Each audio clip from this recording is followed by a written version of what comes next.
This happened just a few days ago on Halloween. I never thought I would be sending Ripshy a story, especially a story that involves me, but here we go. So this Halloween I was trick-or-treating with my little sister. I'm 17 and she is only 9. My parents asked if I could take her this year, which I of course said yes. I'm obviously way older, but I still really love Halloween, and of course, just like any other 9-year-old, my sister Ella adores everything about Halloween. From dressing up to free candy, we are in it for the long haul. We started at 6, just like most of the trick-or-treaters in the neighborhood, and things started really dying down around 8 o'clock. Towards the end of the night, we saw a house that caught our eye though, all the way down the street. We were starting to get to the last part of the neighborhood and the scenery really started to change slowly. The further we got into the neighborhood and the later it became, we slowly drifted away from the rest of the trick-or-treaters and found ourselves in a much darker part of the neighborhood. At this point, and from where we were standing, there were about 20 houses total on the left and the right side of the street, and they were all dark, signaling to me that they weren't passing out candy anymore and it was about time to go home. There was, however, one house in the corner that was all lit up outside with tons of decorations.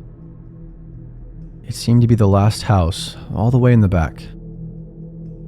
I really didn't want to walk that far for one house, but Ella did. I was ready to go home because it started snowing and I was getting cold. Besides, the night was about over and I knew our parents were expecting us home any minute. But Ella begged for us to do the last house, so I gave her an ultimatum. It was that this was going to be the last house, and no matter what, there were absolutely no exceptions for the night. She understood that, and she was okay with it. So we kept walking in that direction, and we saw a man doing something in the front yard. It was too dark to see, and we were way too far to see what he was doing. We kept walking, and finally, when we were close enough for him to notice us, he stopped and stared at us for a brief moment, and then immediately ran inside all sketchy afterwards. I'm pretty sure that was our cue to leave, but something in our brains didn't register enough that something was weird.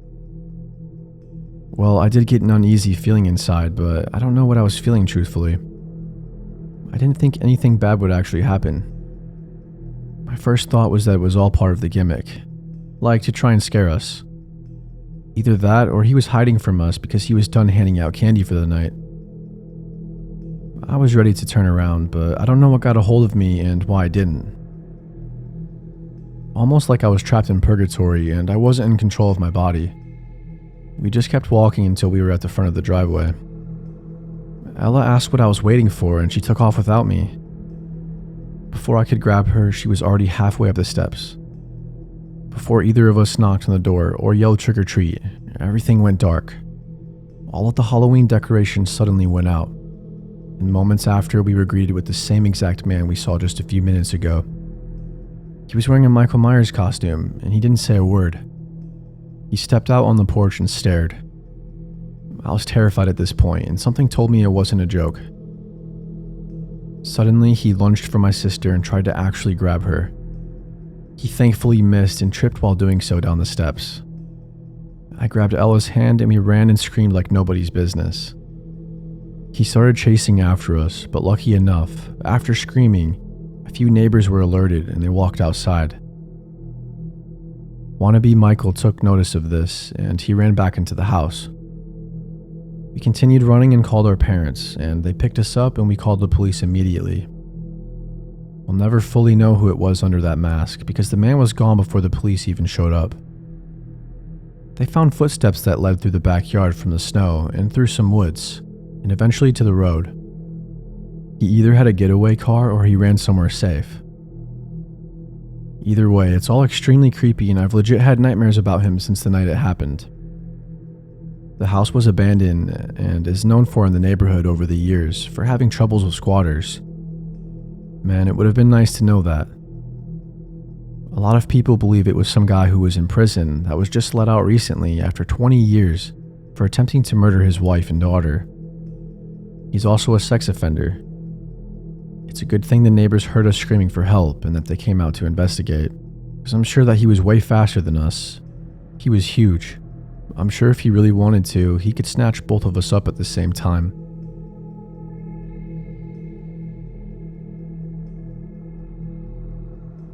Four or 5 years ago, I went trick-or-treating with my friend Tony. We were having a great time like everyone else, and we spent almost 2 hours out there. We sort of treated it like a race. We ran around the neighborhood as fast as we could to get as much candy as possible. We even managed to hit 2 or 3 of the same streets twice without anyone noticing. I'll have to admit we were pretty impressed. Everyone was very nice and the Halloween spirit was in check. It seemed like every other house was giving a generous amount of candy. Towards the end of the night though, we found ourselves in a more run-down part of the neighborhood. We thought we were still in the same neighborhood at first, but I guess we were in a sectioned off part of it that led to a whole different one. It was much darker here and almost all of the houses had their lights turned off. A chill ran down my spine when we saw a man walk out of his house. He almost immediately started walking towards us when he saw us. The house was a bit more run down than the others around it, and I didn't like the way I was feeling inside, but we just stood there for a minute. Eventually he stopped, and after walking a few yards he waved at us to come over, and then he yelled. He said he had a bunch of candy and that he wanted to get rid of it. It was just us on the street. We stupidly followed him, but he was much further ahead of us, so soon he disappeared behind the house we originally saw him walk out of. Tony looked at me like I was crazy for continuing walking. Bro, this is exactly how a serial killer would lure a teenager in the movies. We can't do this, he explained. I was kind of scared, but for some reason, unlike Tony, I was intrigued. Tony was a good friend, and even though he didn't want to put his life at risk, he did because he didn't want me going up there alone. We made it to the backyard and it was extremely dark. But on the patio, there was a huge bowl of candy with a piece of paper in it that said, "Take as much as you want." That distracted us enough to lose focus on what was going on entirely for a few seconds. Then we heard a whisper from somebody next door. "Hey kids, over here. What you really want is over here." We looked over in the darkness and couldn't really see anything. We walked over to the neighbors with caution until we saw the man from earlier. "Thanks for playing my little game. I thought you'd be too scared. Now come over here, don't be shy. Now that you made it, you can have as much candy as you like." But this man didn't seem right. He had these piercing black eyes and a creepy smile to him. His whole demeanor was just off-putting. We just stopped and stared and ignored his request. And then he started screaming at us, completely unprovoked. After we weren't listening to him, he started screaming that we were spoiled little children and how it's not fair. I don't know what the hell that meant, but we were extremely uncomfortable and turned around to run away. When we did, we saw the worst thing imaginable. There was a dead body hanging from the ceiling of the top balcony, just swinging back and forth. We screamed even louder than the creep, and we got out of there. He didn't chase after us either.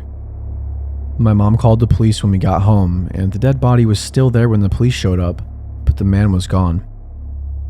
Sadly, the neighbor's house he was yelling from was the home of an older man and woman who he also killed. The police found them dead in their rooms, blown to pieces with a shotgun. We gave the best description that we could of the man, but they haven't found him after all these years. A cold and calculated delusional murderer. Ah, gotta love those. He completely fooled us. He lured us where he wanted us and almost had us hooked like a fish. Literally. Who knows how many people have died at his hands.